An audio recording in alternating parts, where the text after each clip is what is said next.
Okay, so those of you that have been following along, I'm hoping this is the last day that I'm working on the white oak end table. This part is critical to do at this stage. So basically what I'm doing is, these are my drop-offs from when I cut this little circle. It's the inside circle. So what I'm doing is, they're not the exact size, but they don't need to be. So I'm just putting them, I drew what my top is by measuring, because I couldn't get my hand in there to scribe it. But anyway, what I'm doing is I'm setting these in on one edge and the other edge about 1/16 away from my line. I'm only going to temporarily screw them to make sure that fits. And that way, when I put my upright pieces, I can get my angle where everything is super flush. Some of them may have to be a slight more, not angle, but deeper or shallower in order to make this thing look perfectly round. I mean, it's super close, but I mean, anyway, I think that hopefully makes sense to some of you. If not, if I didn't do a good job explaining it, let me know. But once I get this where it's supposed to go, I'm probably going to make a mark, and I'm going to tell them to always line up that mark. That way everything stays, as it should be. All the little upright pieces will be flush. So anyway, I hope that makes sense. I'm going to get started on screwing this down and trying it out. I think I just thought of a clever idea. What I'm going to do is I'm going to drill a 1/4 inch or a 5/16 inch hole, 2 in each piece. And then I'm going to use these small screws, but they have a washer head on them. It's what we usually use to put our drawer fronts on. But by drilling a bigger hole than the shaft of the screw is, it allows me to loosen it up, push it if I need to in any direction, and then cinch back down. So I'll show you what those screws look like while I'm getting my drill bit to drill my, I guess I'll go for the 1/4 inch. So these are the screws I'm talking about. This is how we put all our drawer fronts on. The same principle I'm using, you can do the same thing with your drawer boxes. I usually don't have to, because I use undermount drawer slides and they have so much adjustability. But this is a good tip for any of you trying to put drawer fronts on. Drill a bigger hole. Use this kind of screw with a washer head so that it covers the bigger hole. But then you'll have about 1/8 of an inch in either direction to move your drawer front, or in this case, those semicircles that I have on the bottom of the lid. Okay, so it's kind of, I don't know what they're called. Okay, so it's kind of arbitrary, but I went with a 5/16 inch bit only because that's the one that I picked up. That was 1/4 inch, and then I looked on the shaft and saw it was indeed 5/16, which is fine because, dang it, where'd I put that screw? I'll be back in a moment. Okay, I'm back. So anyway, see the head of this still covers the hole. So I can put this right in the center. I can loosen, oops, let me show it so where you can see it. So I can put this right in the center of that hole. And then I still have wiggle room about 1/8 of an inch. So all I have to do is, when I get it where I want it, cinch it down, and it'll hold it where I need it to be. So anyway, again, I'm putting 2 holes in each one of these, 5/16, and then I'm going to use my little screws to hold it down, and then I can start doing what I think is the last phase of the project, which is adding the white oak strips that are going to run vertically. In case any of you are wondering the specs on the screws I'm using, this is them. I get them from the place where I get all my materials, which is Dakota Hardwoods. But that's the kind of screw that I'm using, if any of you wanted to know.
Now, if I need to move these again, so this one, it's just going in a little bit, and it's just kind of stripped out. So thankfully, I have some of these same screws that are 1/8 of an inch bigger. So since that happened, I'm gonna go switch that out real quick. And when I said 1/8 inch bigger, I should have said 1/8 inch longer. That's what I really meant. I've been watching back some of my videos, and sometimes my explanations don't make the most sense in the world. So where are the ones that are 1.25 inches? They're hiding. Let's see. There they are. 1.25 inches instead of 1 1/8 inches.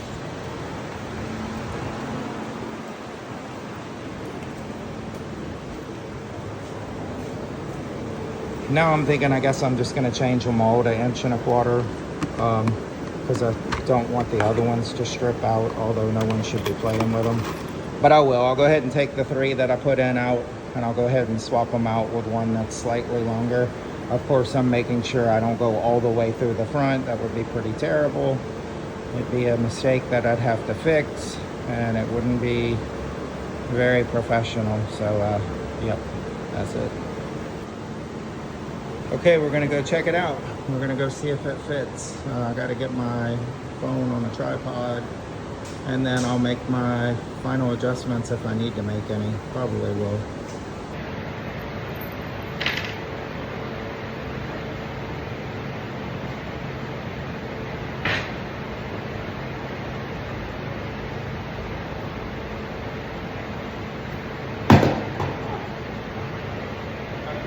What I'm looking for is I'm looking for the seam where this edge banding went together on the top and the bottom, and I want them to match up so that when they put this thing, when they take it off and put like their blankets and pillows and whatnot in here, they'll know that if they line up those 2 seams, everything else will be positioned right. I hope that makes sense.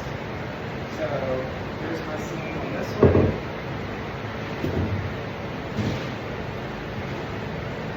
Here's my seam.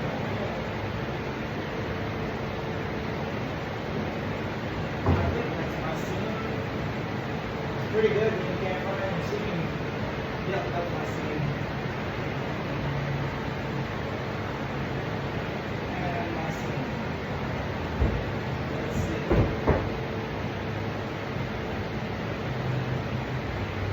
Okay, that's pretty good, but I don't want it to be able to wiggle around like this. So I have all those adjustments I can make with those screws. So I'm going to start by pushing the semicircle out so that it can't move. But before that, I'm going to measure to make sure that I've got the same distance on both sides. 9/16.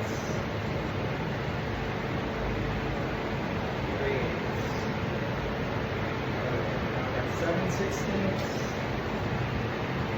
and I got 7/16.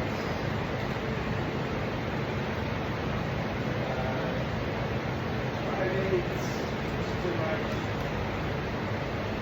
I got 3/8.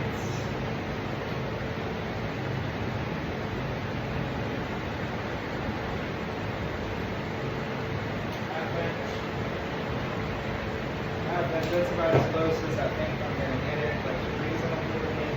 Now I'm just trying to figure out how to spread the semicircles underneath.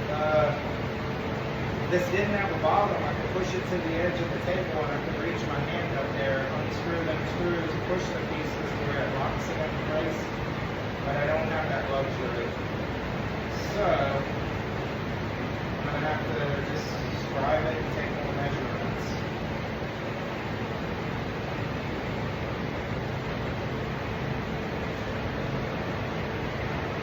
It's okay, because math doesn't lie. That's some good advice. Alright. So we got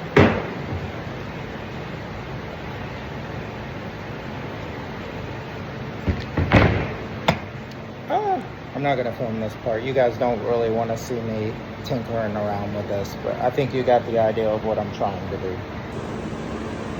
I actually just had a better idea. I can adjust it this way and this way. I can push them out because it's a half circle, but I can't push them this way or this way. If I do, I'm gonna put it off center. So what I'm gonna do is I'm gonna go to my bandsaw and just cut this about in half. It really doesn't matter where. Then I can get 4 pieces of the pie pushed as close to that edge as possible so that when I put it on, I want it snug. I only want like maybe a 1/16 or an 1/8 of an inch. So it'll be easier for the customer to place it back on top every time, and it just works right. I hope that makes sense. Sometimes I don't find my words and I'm not sure I'm explaining it right, but I think that makes sense. I'm gonna cut these in half. So I got 4 pieces and I can push them in 4 directions. I just dropped my pencil. Rather than just being able to push this one this way and this one this way. So that's what's going on. So I went ahead and measured here and split it in half and used my square to split them evenly. Probably totally unnecessary since you're not really going to see this, but I don't know. I think you should strive for perfection even if you can't see it. I think it adds to your character and makes you a better woodworker. So I don't know, or maybe I'm just OCD and crazy. Probably a little bit of both. I'm not gonna video myself cutting these, but I wanna show that I'm using the bandsaw to cut it. You definitely don't wanna cut something circle like this on a table saw because you have no flat edge to run against your fence. So that's a sure way to get a kickback and possibly cut your finger or lose a finger or fingers. So here's the bandsaw I'm gonna use. I'm just gonna cut it. It doesn't have to be perfect, but of course I'll probably hit it on the edge sander and pretty it up. Of course I can't leave well enough alone. I'm sanding the edges of these smooth. Totally unnecessary, but a little more professional in my opinion. So I really should be doing this with 2 hands.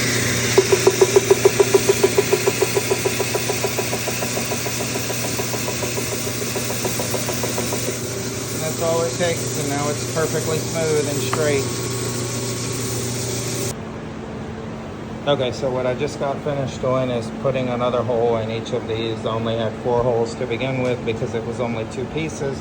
But if I only had 1 hole in here, then this thing could pivot around that hole. If I have 2 holes cinching it down, well then it can't move. So all I'm doing is I have these reference lines, and I just want it to be about a 1/16 of an inch away from my line in 4 places. Of course, I'll measure it and make it look like it's symmetrical. Yeah, I don't know what I'm saying. So anyway, this gap, of course, I'll measure and I'll make sure it's the same on both sides. And I'll do the same thing in the middle, and then I'll show you what it looks like after I'm done.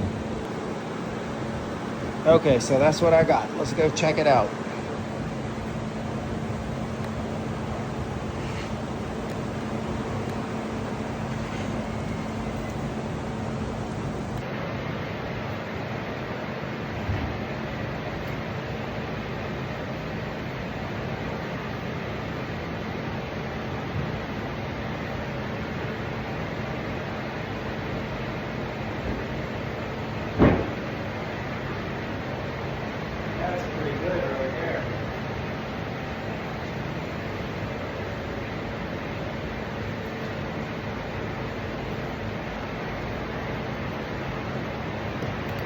So all I'm gonna do now is measure all the way around and make sure that I have the same reveal or the same spacing all the way around.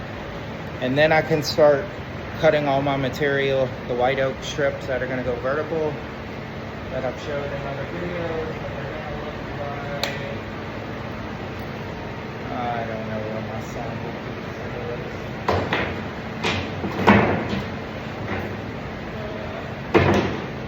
Oh well, anyway, I'll show you later.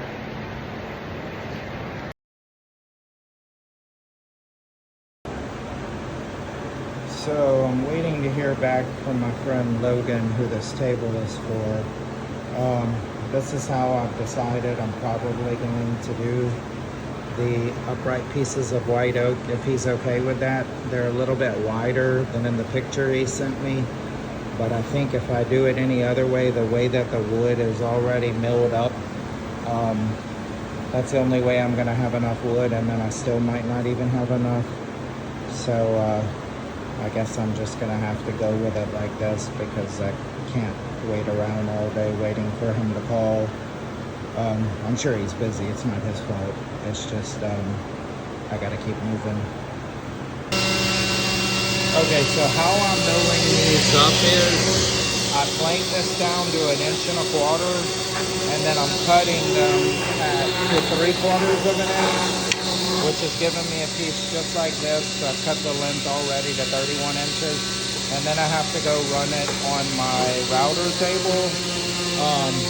So I'll go show you how I do that, and then I gotta make like 58 of these. So of course I'm not gonna film me making 58 of the same processes over and over again. So here's my router table. I got a 3/8 inch round over bit, and I have my fingerboard on here to keep my work pushed down, and then of course it'll just roll along this bearing. So let me go ahead and turn this on and do this real quick.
He's shaping these edges to where it curves over. So we're milling them up. We need about, I think, 50 if I did the math right. And then I'm going to start putting them on. And then I'll spray this sucker with lacquer tomorrow, and I'll be finished. Okay, so I'm finally at the stage where I'm putting these on. Here's all of them milled up. All I have to do is chamfer them, and then put them on. For the first one, I used some squares, and I also used a level just to make sure that it's perfectly vertical up and down. Because if you start off crooked, the whole thing is going to be crooked. So it's very important that the first one be perfectly right. So I used a square on top, a square on the bottom, and I used this little bullet level. So I'm about to get after it, and hopefully it all works out. So here we go.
Cool.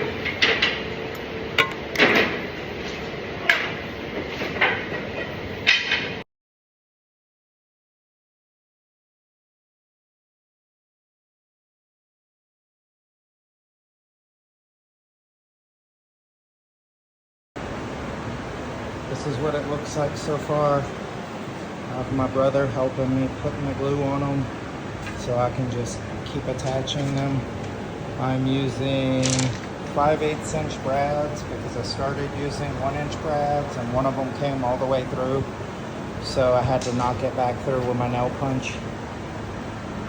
That's it. I'll show you more when it's finished. Okay, so after working on this thing for about a week or so, it's finally done. I'm really proud of it, actually. It was challenging in a lot of ways. I hope you guys enjoyed the video. Actually, I'm not done. My friend Logan, who is the customer, but is more my friend than my customer, he wants me to spray lacquer on it. So I'm getting ready to go to Sherwin-Williams to buy some lacquer and some sand and seal. I'm gonna sand it real good, spray it real good, and then I'm done, but I think it was a success. There's a little bit of glue up here that I've got to sand off, but no big deal. I'll sand it before I spray it. I think he's gonna love it. I think it's a present for his wife. I hope she loves it. Logan's a good dude.